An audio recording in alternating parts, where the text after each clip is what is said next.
අපි පොඩි කාලේ කතාවක් අහලා තියෙනවා. පොඩි කාලේ කතාවක් කියලා තියෙනවා. ඔයගලන්ට මතකද? ඔයගොල්ලෝ දන්නවද? සතෙන් සතේ එකතු කරලා රුපියලෙන් රුපියලේ එකතු කරලා අපේ හීන කොහොම හරි හැබෑ කරගන්නවා කියලා. අහලා තියෙනව නේද?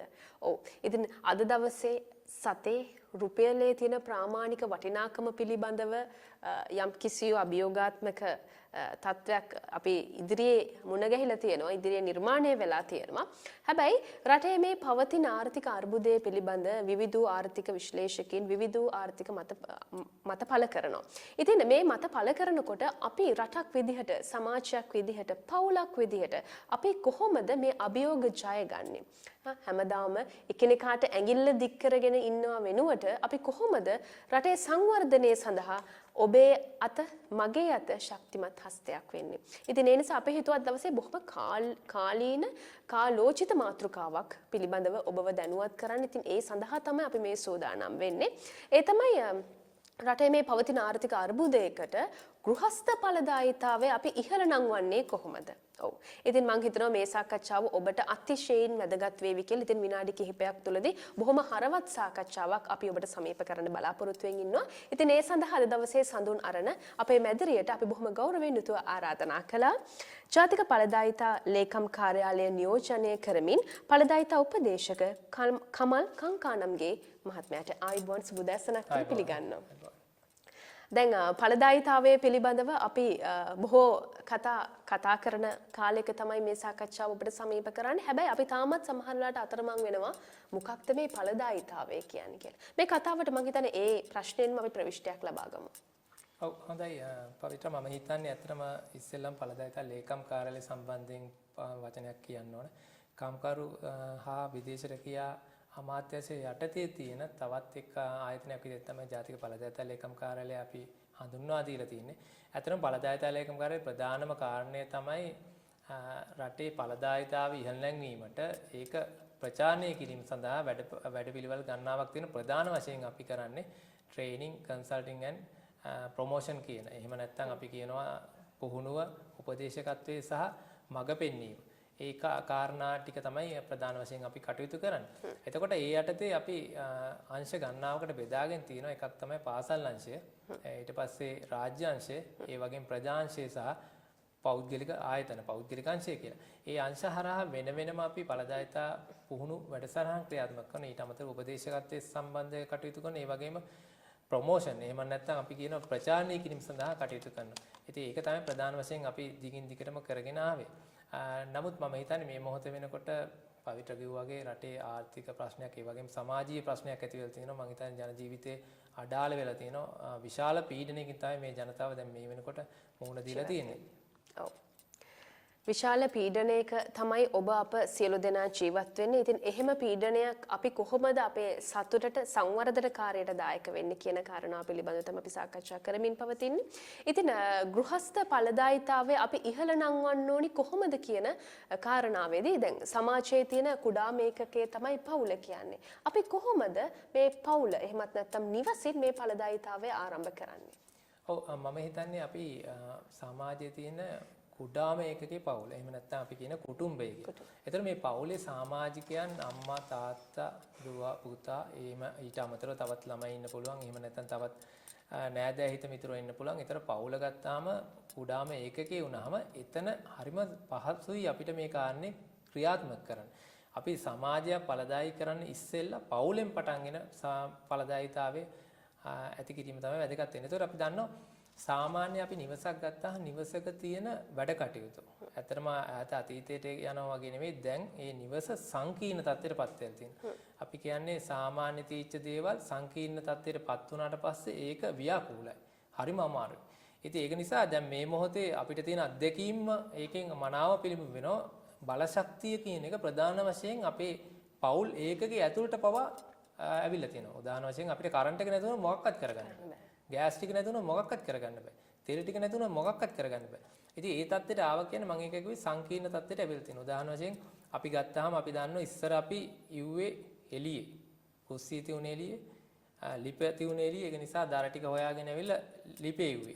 එහෙම හිටපු කාන්තාව ඇත්තටම ගෘහණිය ඊට පස්සේ පුරුදු වුණා තමන් පොඩි නිවසක් හදාගෙන ඇත්තටම පර්චස් 10 වගේ චූටි නිවසක එහෙම නැත්නම් ෆ්ලැට් එකක තමයි වාසය කරන්නේ. මොකද ඒගොල්ලෝ ජීවිතවල රැකියාවත් සමග සංකීර්ණතා ඇති වුණාට පස්සේ ඒගොල්ලෝ ගොඩාම පුරුදු පුහුණුනේ මේක ඉතාමත් සරල ආකාරයට පහසුවෙන් කරගන්නේ කොහොමද කියලා.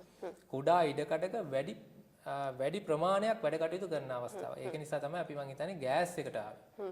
අපි කියන්නේ ඔය ගෑස් ලිප මෙහෙමයි කියලා අපිට දැන් අතීතයේ ගෑස් ලිප් පුපුරන්න පටන් ගත්තා. ඊට පස්සේ ගෑස් නැති වෙන්න පටන් ගත්තා. දැන් මේ මොහොත වෙනකොට ලංකාවේ ඇත්තටම ගෑස් එකක් තියෙනවා. ප්‍රධානම ගැටලුව වෙලා තියෙන ලංකාවට දැන් තියෙන ප්‍රධානම එක තමයි විදේශ විනිමය නැතිකම. ඩොලර්ස් නැතිකම. ඒතකොට ඩොලර්ස් එන්න ක්‍රමයක් නැතිකම. ඒ වගේම අපේ අපනයන භාණ්ඩ එහෙම්ම නැති වෙලා තියෙනවා. ඒතකොට මේ වෙනාවේ අපි ඇත්තටම මේ ඉන්නේ ගිනි කන්දක් උඩ කිව්වොත් නිවැරදි. ඉතින් ඇත්තටම බොහොම භයානක අවස්ථාවක තමයි දැන් අපි මේ මුහුණ දීලා ඉන්නේ. ඉතින් ඒ අතරෙම තමයි මේ අපේ කුස්සියට ප්‍රධාන වශයෙන් බලපාන දේවල් ලැබෙලා තියෙන්නේ. මොකද අපි ලංකාව විදියට අවුරුදු 74ක්ම පුරුදු පුහුණු වෙලා තියෙන්නේ පිට රටින් දේවල් ගෙනල්ලා අනුභව කරලා. ඒ මතෙම. ඒක නිසා තමයි අපිට ආහාර පාන ගත්තත් දැන් මේ වෙනකොට සීමා වෙලා තියෙනවා. ඊට අමතරව අපිට ප්‍රධාන දේ තමයි අපි කුෂිකර්මාන්තයේ කඩාවැටීමක් මේ මොහොත වෙනකොට ඇති වෙලා තියෙන්නේ. ඒක නිසා අපේ අත්‍යවශ්‍ය ආහාර ද්‍රව්‍ය පවා පිට රටින් ගෙන ඒමේ තත්ත්වයක් ඇති වුණා. ඒ කියන්නේ පිට රටින් අපිට ආහාර ටික ආවෙ නැතත් අපිට කන්න නැහැ. දැන් මේ මොහොතේ ඉන්නේ. ඒ විතරක් නෙමෙයි බලශක්ති පැත්තෙන් ගත්තාම විදුලිය අපිට කප්පාදුවකට ලක් වුණා. ඇත්තටම අපේ ජල විදුලි බලාගාර ආශ්‍රිතව ජලය නැතිවීම ප්‍රධාන හේතුවක් වුණා. ඊට අමතරව අපේ ඉල්ලුමට සරිලන විදුලිය අපිට ලබා දෙන්න බැරුණා. ඒ කියන්නේ මොකද අපේ ඉල්ලුමට සරිලන විදුලිය ජල විදුලි බලාගාර වලින් ලබා දෙන්න බෑ. ඒ නිසා අපි කරපු තාප බලාගාර ඔස්සේ ජල විදුලි නිපදුවා. ඒතකොට තාප බලාගාර ක්‍රියාත්මක වෙන්න ඩීසල් ඕන. ඩීසලුත් පිටරටින් ගියේ. ඒතකොට මේ ඩොලර්ස් නැති හින්දා අපිට විදුලියක් නැති වෙලා තියෙන මේ මොහොතේ. ආහාර ටිකක් නැති වෙලා තියෙනවා. උයා ගන්න ගෑස් ටිකක් නැති වෙලා තියෙනවා. ඊට අමතරව භාණ්ඩවල මිල අධික වෙලා තියෙනවා. ඉතින් එතකොට හැම පැත්තෙන් බැලුවම මේ පවුල් ඒකකයේ තුල ඉන්න මේ මහා ඒ කියන්නේ පවුල සම්පූර්ණ පීඩාවටපත් වෙලා තියෙනවා. ඉතින් අපි මේකෙන් ගොඩ එන්න ක්‍රමවේද බලනකොට ඇත්තටම ඵලදායීතා සංකල්ප ගණනාවක් තියෙනවා. ඇත්තටම මට ඒක සඳහන් කරන්න බැරි උදාහරණයක් 5S කියලා තියෙනවා. ඒක හරිම සරලයි පහසුවෙන් ක්‍රියාත්මක කරන්න පුළුවන්. ඒ වගේම 3R කියලා කියනවා. හරිත ඵලදායීතා. එතකොට එතන දැන් මේ වගේ අවස්ථාවක ඇත්තටම 3R වගේ සංකල්පය අපිට යොදා ගන්න හැකියාව තියෙනවා. 3R කියන්නේ reduce, reuse, recycle. එකක් තමයි අපි අවම කරනවා. ඕනෑම දෙයක් භාවිතය අවම කරනවා. අපි දැන් කැමති හෝ අකමැති දැන් අපිට වෙලා තියෙන්නේ භාවිතය අවම කිරීම. මොකද අපිට ගන්න නැහැ. කන්න නැහැ.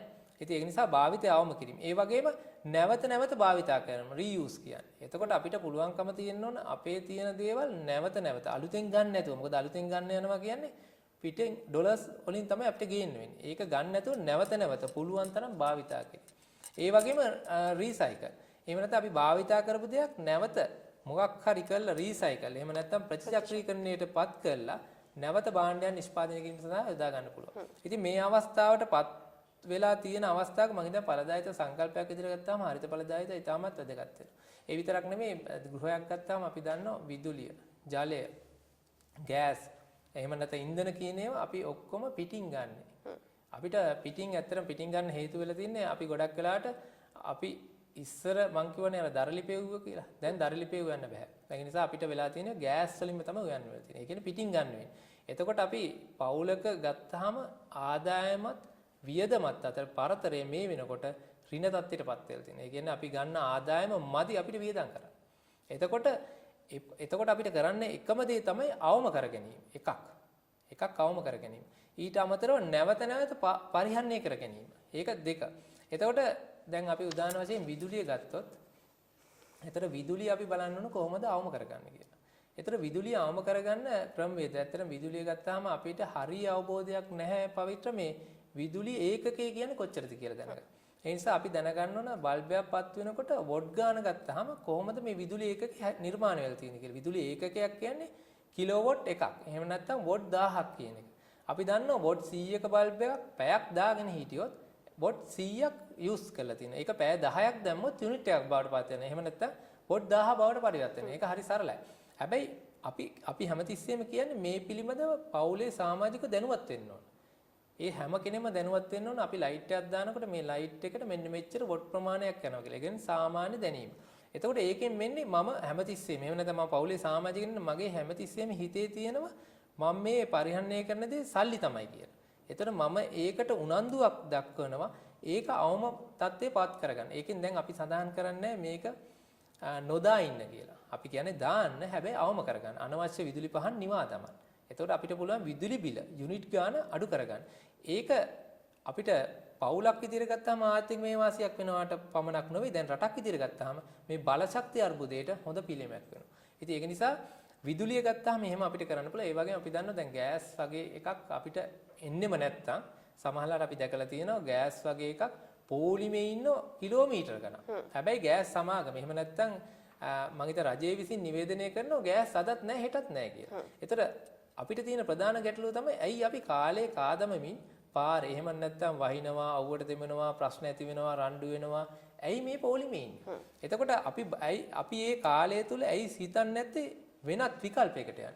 ඒ කියන්නේ අපිට එක්ක දරලිප්පක් සකස් කරගන්න. එහෙම නැත්නම් දැන් මම හිතන්නේ ලිප් ගණනාවක් ওই සමාජ මාධ්‍යවල අපි දැකලා තියෙනවා එහෙට මෙහෙට යනවා ලිප් ගණනාවක් තියෙනවා. ඉතින් ඒක නිසා අපිට ඒ වගේ ලිපකට එහෙම නැත්නම් වෙනත් ප්‍රභවයකට අපි ඇයි යන්නේ නැත්තේ? ඇයි මිනිස්සු අච්චරම ගෑස් මතම යන්නේ? මම කියන්නේ ගෑස් තියෙනවා නම් පහසුයි තමයි. අරක ටිකක් අපහසු වෙන්න පුළුවන්. නමුත් මේ මොහොතේ ඒක මතම හිටියයි කියලා අපිට ගෑස් ලැබෙන්නේ නැහැ. ඒක තමයි ඇත්ත කතාව. ඒක නිසා අපිට ඒක අවම කරගන්න. එහෙම නැත්නම් වෙනත් විකල්පයකට යෑමේ හැකියාව තියෙන. ඒක නිසා ඵලදායිත ලේකම් කාර්යාලය ගොඩක් වෙලාවට මෙන්න මේ ආකල්පමය වෙනස. එහෙම නැත්නම් මානව ඵලදායිතාවය සම්බන්ධයෙන් විශේෂයෙන් කතා කරනවා අපි මේක කොහොමද අවම කරගන්නේ කියලා. ඔව්.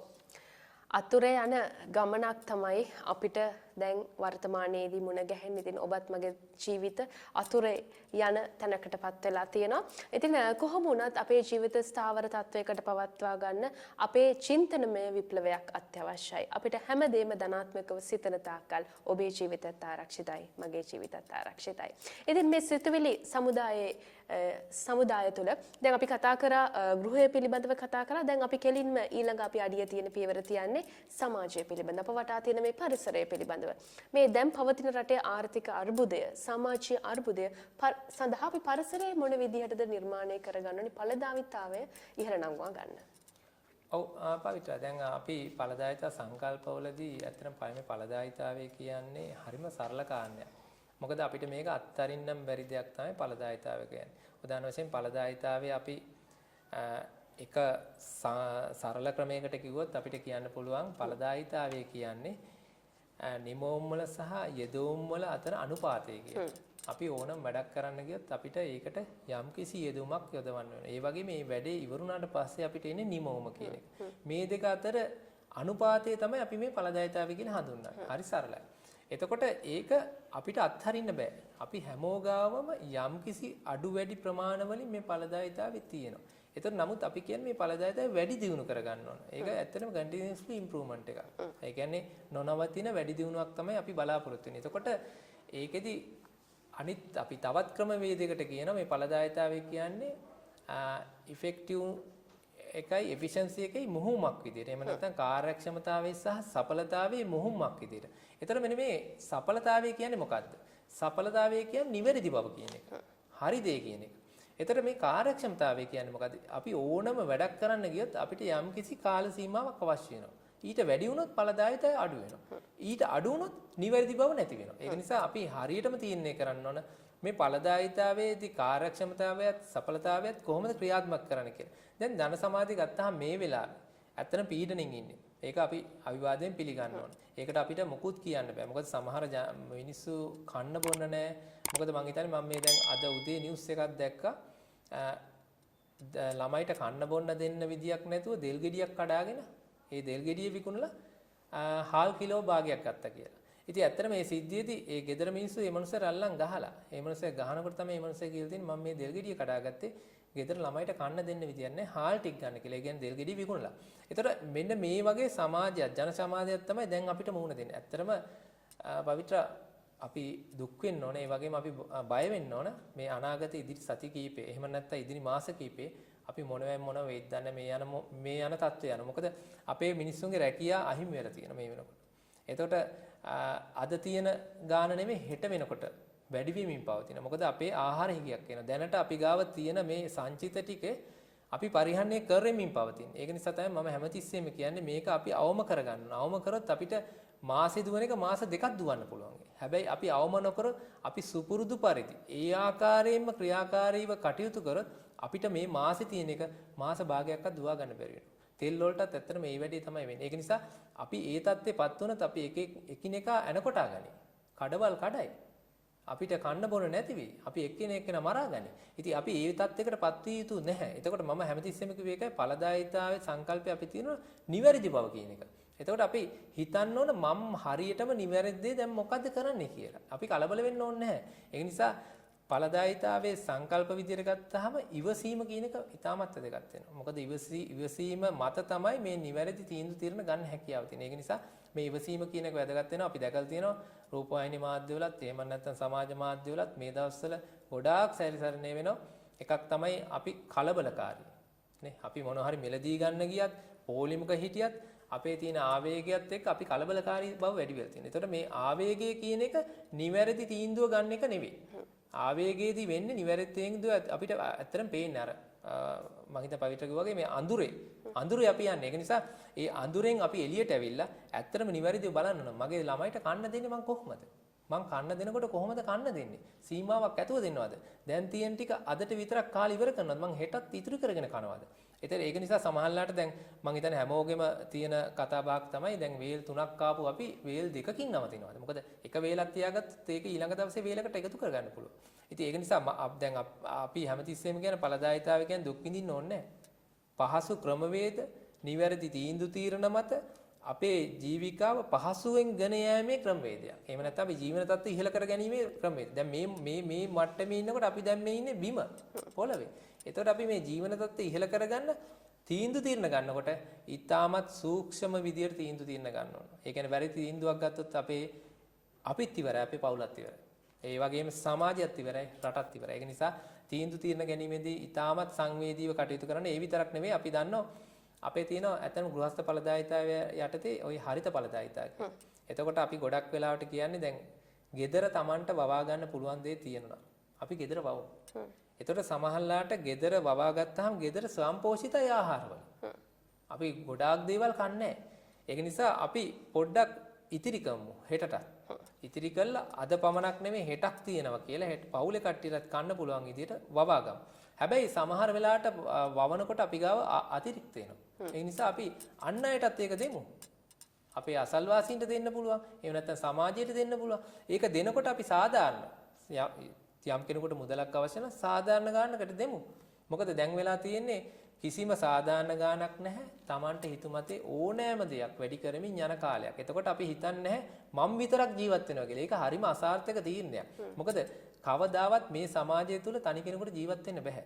අපි ඔක්කොම සමාජයේ ජන සමාජයේ බැඳීමක් ඇති වෙලා තියෙනවා. උදාහරණ වශයෙන් අපි දන්නෝ සමහරු ළමයි හදනකොට හිතන්නේ මගේ ළමයි විතරක් ආරක්ෂා කරන් හදනවා කියලා. හැබැයි අපි වැරදි තීරණයක්. මොකද අපේ ළමයා සමාජයට දැම්මට පස්සේ ඒ ළමයා ඉන්නේ අනිත් සමාජයේ අනිත් ළමයි එක්ක. ඒතර අපේ ළමයි විතරක් හැදුවට වැඩක් නැහැ. අපි අනිත් ළමයිටත් පුළුවන් තරම් ආදර්ශමත් වෙන්න ඕන, හදන්න පුළුවන් තැන හදන්න ඕන. ඒ වගේ සමාජයක්. ඒ නිසා අපිට මේ ආසන්නතම සිද්ධිය තමයි මම හිතන්නේ ඔබත් අපිත් ඇත්තටම කම්පා වුණා.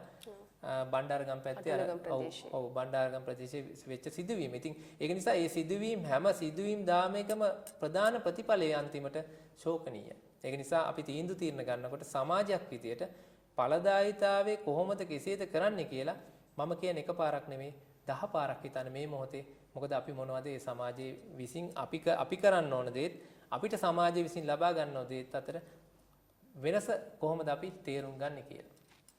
එක පාරක් නෙමෙයි ඔබ 10 පාරක් සිටිය යුතු කාලය එළඹිලා තියෙනවා. ඔබේ වර්තමානයේ ඒ වගේම අනාගතයේ ශෝචනීය තත්වයකට පත් කරගන්නේ නැතුව ඔබ විසින් අද දවසේ කළ යුත්තේ මොනවාද? ඔබේ අතේ තියෙන වගකීම බොහොම භාරය දුරයි. ඉතින් අද දවසේ ඔබම හිතන්නේ නැති බොහොම ශෝචනීය තත්වයකට අපේ අනාගතය අපිව ඇදගෙන යනවා. ඉතින් ලොකු ආර්ථික අර්බුදයකට සමාජීය අර්බුදයකට අපි මුහුණ පාලා සිටින වෙලාවක තමයි මේ කතා කරන්නේ. ඒ නිසා ඔබ ආත්මාර්ථකාමී නොවි ඔබ පරාර්ථකාමී වෙලන්නට සහයෝගය ලබා දීලා ඉවසීමෙන් කටයුතු කරන්න. ඉතින් මේ පිළිබඳවත් රාජ්‍ය ජාතික ප්‍රතිපත්ති තියෙනවා. ඉතින් ඒ අතරේ තවත් එක් කොටස්කරුවෙක් තමයි ජාතික ඵලදායීතා මේ ලේකම් කාර්යාලය කියලා කියන්නේ. ඉතින් මේ ලේකම් කාර්යාලය තුළ තියෙන වැඩසටහන් මොනවාද මේ ඵලදායීතාවයේ ඉහළ වීම සඳහා?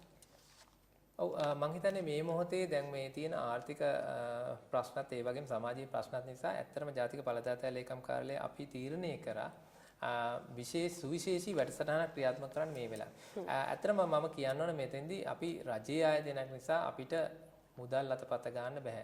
ඇත්තටම අපිට ගෙවල් හදන්න සිමෙන්ති කොට්ට දෙන්න බෑ. අපිට ගෙවල් හදන්න වහල ෂීට් දෙන්න බෑ. අපිට ආහාර පාන සැපයන්න බෑ. නමුත් අපි මෙතෙන්දී කල්පනා කර පළදායි ප්‍රවේශයක් මේ සඳහා නිර්මාණය කරන. ඒක නිසා අපි ඇත්තටම ජාතික පළදාතා ලේකම් කාර්යාලයේ සියලුම දෙනා එකතු වෙලා සාකච්ඡා කරලා අපි තීරණයක් අරගත්තා මේක සම්බන්ධීකරණ කටයුත්තක් කළ මේ ජනතාවට සහනයක්. එහෙම නැත්නම් ප්‍රජාවට, එහෙම නැත්නම් නිවස පදනම් කරගෙන නිවසට කොහොමද අපින් කෙරෙන්න ඕන සහයෝගය ලබා දෙන්න කියලා. ඒ නිසා අපි පටන් ගත්ත ඇත්තටම පළදායිතා සේවා මධ්‍යස්ථානයක් කියලා. ඇත්තටම දැන් ඒකේ කටයුතු කරමින් පවතිනවා මේ මොහොත වෙනකටත්. ඒකෙන් අපි කරන්න බලාපොරොත්තු වෙන්නේ දැන් මේ තියෙන පීඩනය අඩු කර ගැනීම සඳහා. පවුල් ඒකකයක් ගත්තාම අපි දන්නවා පවුල් ඒකකයේ තියෙන ප්‍රධානම ප්‍රශ්න එකක් තමයි නිවසේ ආර්ථිකය. කොහොමද හරියටම කළමනා කරගන්නේ කියලා අවබෝධයක් නැතිකම. දැන් අපි දන්නවා ගොඩක් වෙලාවට අපි දැනගෙන හිටියත් සමහර දේවල් අපි කරන්න යන්නේ නැහැ. ඒක තමයි ඇත්ත කතාව. ඒ නිසා කවුරු හරි පිටින් කිව්වහම ඒ ගැන හිතන්න පටන් ගන්න. ඒක ක්‍රියාත්මක කරන්න පටන් ගන්න. ඒක කරන්න පටන් ගන්නවා. ඒක තමයි සාමාන්‍ය මනුස්ස ස්වභාවය. ඒක නිසා අපි තීරණය කරා ඒ ආර්ථික පැත්තේ පිළිබඳ ගැටලු තියෙනවා නම් ඒක निराකරණය කරගන්න අපිට හැකි පරිදි සහයෝගය දෙන්න. ඒක නිසා අපි අර මධ්‍යස්ථානයක් කියලා කිව්වේ ඒකයි. මේ මධ්‍යස්ථානය හරහා පුළුවන් දුරකථන ඇමතුමක් දුන්නට පස්සේ එයාගේ ප්‍රශ්නේ අපිට අදාළ නම් ඇත්තට මම ඒක සඳහන් කරනවා. දැන් සමහරවිට අපිට එන ප්‍රශ්න එහෙම निराකරණය කරන්න බෑ. මම ඉස්සෙල්ලා වගේ අපි එක්තරා සීමාවක් ඇතුලේ කොටු වෙලා ඉන්නේ. මොකද ජාතික පළදාතා ලේකම් කාර්යාලයත් පළදායිතා අමාත්‍යාංශයක් යටතේ එහෙම නැත්නම් කම්කරුවා විදේශ රැකියා අමාත්‍යාංශය යටතේ නිදින නිසා අපිත් එක්තරා සීමාවක් ඇතුළත තමයි අපිට කරන්න පුළුවන්. හැබැයි අපිට දැනුම තියෙනවා. අපිට දැනුම දෙන්න පුළුවන්. ඒ නිසා ඒ විතරක් නෙවෙයි අපිට පුළුවන් සම්බන්ධීකරණ කටයුත්ත කරන්න. ඒ නිසා නිවසක් ගත්තාම ප්‍රධාන වශයෙන් දැන් මේ වෙලාවේ තියෙන ප්‍රධානම ගින්න තමයි කුස්සිය ගින්න. නේද? එතකොට බඩගින්න. එතකොට මේ බඩගින්නට එහෙම නැත්නම් ඒ කුස්සිය ගින්නට අපි මොකද්ද දෙන විසඳුම? ඒක නිසා පළදායිතා ලේකම් කාර්යාලය කටයුතු කරනවා දැන් මේ අවස්ථාවේ ගෑස් නැත්නම් ගෑස් වලට විකල්ප මොනවද කියලා අවබෝධයක් ලබා දෙන්න. දැන් උදාහරණ වශයෙන් අපි දන්න පොල්කටු අඟුරු ලිපක් මේ වෙලාවේ නිර්මාණය කරලා තියෙන හැමතැනම. ඒ නිසා අපි එකක් කියලා දික් කරන්නේ නැහැ. නමුත් අපි දෙන අදහස් තමයි පොල්කටු අඟුරු ලිපට යන්න. ගෑස් නැත්නම් ඒකට යන්න. ඊට අමතරව දර ලිපට යන්න. ඊට අමතරව අපිට පුළුවන් නම් වෙනත් විකල්ප තියෙනවා නම් අපි මේ වෙලාවේ අපි එයත් එක්ක සාකච්ඡා කරලා අපි කතා කරන කෙනත් එක්ක සාකච්ඡා කරලා අපි මේ වගේ එකක්. ඒ වගේ විදුලි බලය කොහොමද අවම කරගන්නේ? දැන් Tamanට තියෙන දැන් අපි දන්නවා උදාහරණ වශයෙන් ඉදිරි කාලයේදී විදුලි බලය ඒකකයක් සඳහා ගන්න ප්‍රමාණය මුදල වැඩි කරන එකක් තියෙනවා. ඉතින් ඒක නිසා එතකොට දරා ගන්න බැරි පීඩනයක් එයි ඔයිට වැඩිය. එතකොට අපි කියන්නේ ඒක කොහොමද අවම කරගන්නේ කියලා අපි ඒගොල්ලන්ට උපදෙස් දෙනවා. ඒ විතරක් නෙවෙයි අපි ඒ ආකාරයට ගත්තාම ආහාර කොහොමද? ගෙවත්ව සකස් කරගන්නේ කොහොමද? ගෙවතුව ගවක් කරගන්නේ කොහොමද? කියන එක උපදෙස් දෙනවා. ඊට අමතරව අපි සඳහන් කරලා තියෙන විශේෂ ක්‍රමවේදයක් සකස් කරන්න බලාපොරොත්තු වෙන පන්සල සමග සම්බන්ධ වෙලා. ලංකාවේ තියෙන සීලම් පන්සල් සමග සම්බන්ධ වෙලා අපි කියන්නේ මේ ප්‍රදේශේ, ඒ පන්සල අයිති ප්‍රදේශේ පුළුවන් කෙනාට ගෙනත් තියන්නත්, බැරි කෙනා අරන් යන්නත් ක්‍රමවේදයක් සකස් කරන්න. එතකොට අපි එතෙන්දි කරන්නේ සම්බන්ධීකරණ කටයුත්ත විතරයි. ඒක නිසා මම ඇත්තටම මේක අහගෙන ඉන්න සියලු දෙනාගෙන් ඉල්ලීමක් කරනවා. සියලු දෙනාගෙන් ඉල්ලීමක් කරනවා. පුළුවන් නම් ඔබට පුළුවන් සෑම දෙයක්ම ඔබ පරිහරණය කරන්නේ නැති වුණාට වෙනත් කෙනෙකුට පරිහරණය කරන්න පුළුවන් දේවල් ආහාර වෙන්න පුළුවන්. එහෙම නැත්නම් ඇඳුම් පැළඳුම් වෙන්න පුළුවන්. ද්‍රව්‍යමය දේවල් වෙන්න පුළුවන්. මේ හැම දෙයක්ම ඔබට පුළුවන් නම් පන්සලට ගෙනත් දෙන්න. ඒ වගේම ඔබ දැනුවත් කරන්න ඒක ගන්න පුළුවන් කෙනෙක් ඉන්නවා නම් එතනින් ගන්න කියලා. එතකොට මේකේ ඇත්තටම ක්‍රමවේදයක් සකස් වෙනවා. කෙනෙක් තියන්නත් තව කෙනෙක් ගන්නත්. ඒකෙන් අපි කරන්නේ මොකද්ද? එකක් තමයි අපි දන්නවා ගොඩක් වෙලාවට අපේ ගෙවල් වල අපි ගොඩ ගහගෙන ඉන්නෝනේ. අතාරින්න පුරුදු නැහැ.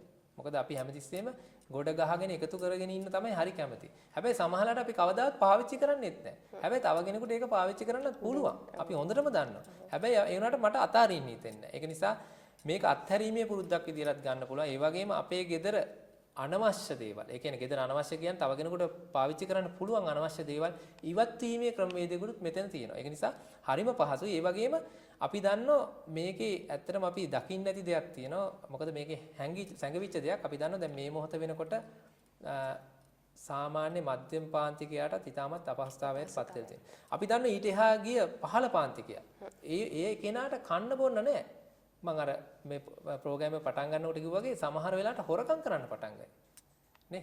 සමහරලාට මේ මංකොල්ල කන්න පටන් ගනි. එතකොට අන්න ඒ தත්ත්වේ මගහරවා ගැනීමේ පීවරකුත් මේක ඇතුළේම නිර්මාණය වෙනවා. මොකද එයාට කන්න බොන්න දෙයක් නැති වෙනකොට තමයි එයා හොරකම් කරන්නේ. එයාට කොහෙන් හරි යම්කිසි දෙයක් ගන්න පුළුවන්කම තියෙනවා නම් එයා අනිවාර්යෙන් ඒක එතනින් ලබා ගන්නවා. ඊට පස්සේ තමයි හොරකම් කරන්න බෑ. ඒ නිසා අපි බලන්න ඕන ඒ වගේ අවස්ථාවක ඒගොල්ලෝ කොහොමද ඒ தත්ත්වෙම තියාගෙන ඉන්නේ කියලා. එහෙම නැත්නම් ඒක ඒ වටපිටාව, ඒ පන්සල හරහා යන පරිසරයට විශාල හානියක් කරනවා. ඒක නිසා අපි අන්නේ ක්‍රමවේද දෙකම භාවිතා කරනවා. උදාහරණ වශයෙන් එතන දැන් මම ඔය කිව්ව භාණ්ඩ කියලා කිව්වහම ඒ විතරක් නෙමෙයි. ඇට වර්ග, බීජ වර්ග Tamanට වැඩිපුර තියෙනවා නම් මිරිස් සැරි ටිකක් ගෙනihin තියන්න. මොකද තව කෙනෙකුට ගෙදර ගෙනල්ලා මිරිස් සැරි රාන්න පුළුවන්. ඒ වගේම සමහරලාට ওই මයියක්ක අපි දන්න මයියක්ක ගැලවුවාම මයියක්ක දඬු ටික මාර වටිනවා. සමහරලාට මේ කොළඹ බස්නාහිර පළාත ගත්තාම බස්නාහිර පළාතේ තද ආසන්න ප්‍රදේශවල මයියක්ක දණ්ඩක් හොයාගන්න බෑ. හැබැයි පොළවේ මයියක්ක දණ්ඩක් ගහලා තියන්න බලන්න. මයියක්කල්ල බහිනවා. සති දෙක තුන යනකොට. ඉතින් ඒකෙන් යම්කිසි ප්‍රමාණයකට මේ ආහාර පිළිබඳ මම ඒකයි කිව්වේ මේක මාර බැරෑරුම් තත්ත්වයක්. මොකද අපිට තාම තේරෙන්නේ නැහැ කඩේ හාල් මිට්ට තියෙන හින්දා. හැබැයි ওই ටික ඉවර වෙනවා ඉතා ඉක්මනින්. මොකද හැමෝම දැන් ගොඩ ගහ ගන්න පටන් ගන්නවා. ඒතොර සල්ලි තියෙන ගන්න පුළුවන් කෙනා ගත්තට පස්සේ අර සල්ලි නැති ගන්න බැරි කෙනාට මොකද වෙන්නේ? ඒතකොට අර ගත්තු කෙනාගෙන් හොරකම් කරන්න වෙයි. ගෙවල් කඩයි. ඒක නිසා ඒක හරි භයානක තත්ත්වයක්. ඕනම දෙයක් උනාට පස්සේ අපි කතා කරලා වැඩ නැහැ. ඒ නිසා මේක වළක්වා ගැනීමේ පීවරකුත් මේක ඇතුලේ තියෙනවා. ඒ නිසා ජාතික පළදායිතා ලේකම් කාර්යාලය මෙන්න මේ කියන පළදායිතා සේවා මධ්‍යස්ථානය හරහා මේ වගේ වැඩ කටයුත්තක් වෙනවා. ඊට අමතරව අපි ඇත්තටම ඒකෙම අධ්‍යාපන පැත්ත ගත්තාම අපි දන්නවා කොරෝනා එහෙම නැත්නම් COVID-19 වලින් පස්සේ අවුරුදු 2කමාරක් විතර ගියා පාසල් වහලා තිබුණා. පාසල් දුවා දරුවන්ට ඇත්තටම පාසලට යන්න බැරුණා. ඒ ළමයි ඇත්තටම දැන් වල් වැදිලා. කිව්වොත් නිවැරදි. මොකද හේතුව පාසලට යන්න පුදුම අකමැත්තක් දැන් මේ මොහොතේ තියෙන. මොකද ඒගොල්ලෝ පුරුදු වෙලාම නැහැ පාසලට ගිහිල්ලා.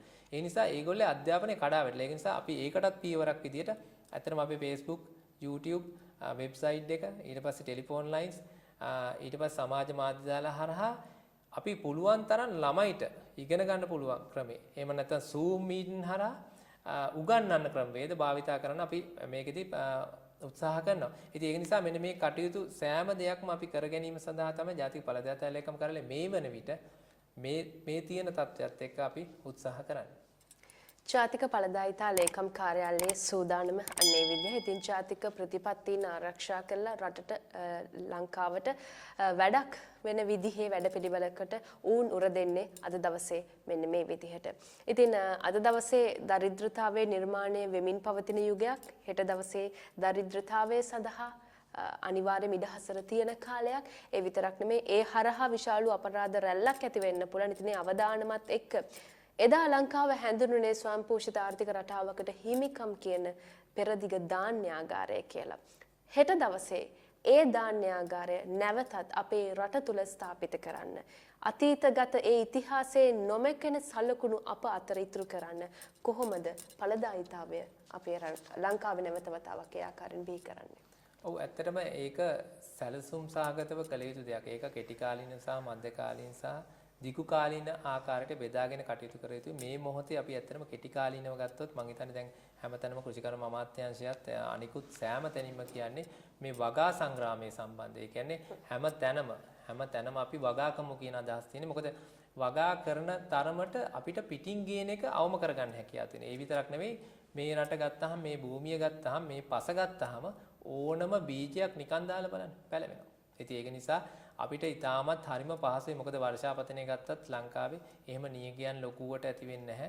ඊටමත් සීමිත කාලයක් තමයි නියගයක් විදිහට තියෙන්නේ. නමුත් දැන් මේ කාලේ වෙනකොට ඇත්තටම මුල් ලංකාවටම වර්ෂාපතනය ඇදහැලෙනවා හොඳටම. ඒක නිසා ඕනම බීජයක් අපිට රෝපණය කරගැනීමේ හැකියාව තියෙන. ඒක නිසා මේ වගා සංග්‍රාමයේ එකක් තමයි ප්‍රධානම දේ ආහාරය. මොකද මිනිස්සුන්ට ඉන්න බෑ කන්න නැතුව. ඉස්සෙල්ලා අපි කෑම ටික හොයා ගන්න ඕන. ඊට පස්සේ අපි බලන්න ඕන ක්‍රමානුකූලව. ඇත්තටම අපේ මේ ලංකාවේ ඉන්න ගොඩාක් හැකියාවන් තියෙන අය. මොකද ඒගොල්ලන්ට අවස්ථාව ලැබෙන්නේ නැහැ. ඒ නිසා අපි පුළුවන් තරම් රාජ්‍ය අනුග්‍රහය අරගෙනත් මෙන්න මේ හැකියාවන් වැඩි දියුණු කරලා නව නිර්මාණ බිහි කරලා ඒවා අපි පුළුවන් තරම් විකුණන්න ඕන. මොකද අපිට දැන් පිටරට අපනයන අඩු වෙලා තියෙන. ඒ නිසා ප්‍රධාන වශයෙන් අපේ අපනයන කියන ඇඟලුම් කර්මාන්ත, සංචාරකාංශය, එහෙම නැත්නම් තේ, රබර්, පොල් වගේ භෝග වර්ග ඒ හරහා අපි පුළුවන් තරම් බලන්න ඕන අපේ තියෙන සංචිත ටික වැඩි කරගන්න. එහෙම නැත්නම් අපි ඩොලර්ස් ගන්න. එහෙම නැත්නම් මේ ටික විකුණ ගන්න. එතකොට මේ විකුණනවා කියන්නේ අපිට එන්නේ ලාභයක්. එහෙමනම් අපි ඒක ක්‍රමානුකූලව ඉතාමත් සූක්ෂම ආකාරයෙන් ක්‍රියාත්මක කරන්න ඕන දෙයක්. නමුත් මම හැම විටම විශ්වාස කරන්නේ ඵලදායීතාවයේ හැම විටම කියන්නේ මේ සජීවීව මේ මොහොතේ අපි මොනවද හරියටම කරන්න ඕන කියලා. එහෙම කරගත්තේ නැතොත් අපිට අර කියන සම්පෝෂිත බව තියා මොකක්වත් කරගන්න බැරි වෙයි. ඒ නිසා තීන්දුව తీරන ගැනීමේදී සෑම සමාජයකම ඉන්න සෑම ස්තරයක්ම තීන්දුව తీරන ගැනීමේදී නිවැරදි තීන්දුව తీරන ගැනීම මේ මොහොතේ තාමත් වැදගත් වෙනවා. ඒක නිසා මම හිතන්නේ මේකට අපි රජයේ විසින් විශාල වැඩපිළිවෙලක් මේ වෙනකොටත් කරගෙන යනවා. නමුත් මම හිතන්නේ මීටත් වඩා හොඳට හිතා බලා කෙටි කාලීන, මධ්‍ය කාලීන සහ දිගු කාලීන ආකාරයට අපිට හැකියාව තියෙන්න ඕන නිවැරදි ක්‍රමවේද අනුගමනය කරන්න. ඔව්.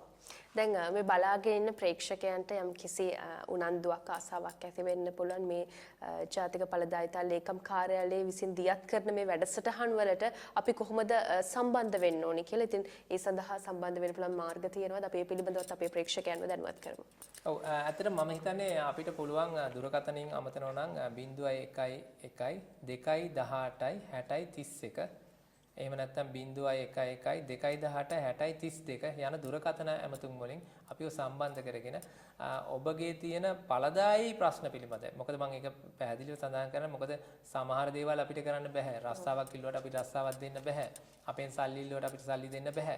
මොකද අපිත් රජයේ ආයතනයක් නිසා. නමුත් අපිට පුළුවන් ඔබේ දැනුම වැඩි කරන්න, ඔබ නොදන්නා දේවල් කියා දෙන්න, ඔබට විකල්පයන් හඳුන්වා දෙන්න, ඒ ආකාරي සම්බන්ධීකරණ කටයුතු කරන්න හැකියාව තියෙනවා. ඒ වගේම තමයි පැක්ස් එක ගත්තොත් 011 218 60 25 කියන පැක්ස් නම්බරේ දැම්මොත් අපිට පුළුවන් ඔබට අපි සමග සම්බන්ධ වෙන්න. ඒ වගේම අපේ ඊමේල් ඇඩ්‍රස් එක තියෙන්නේ info@productivity.gov.lk.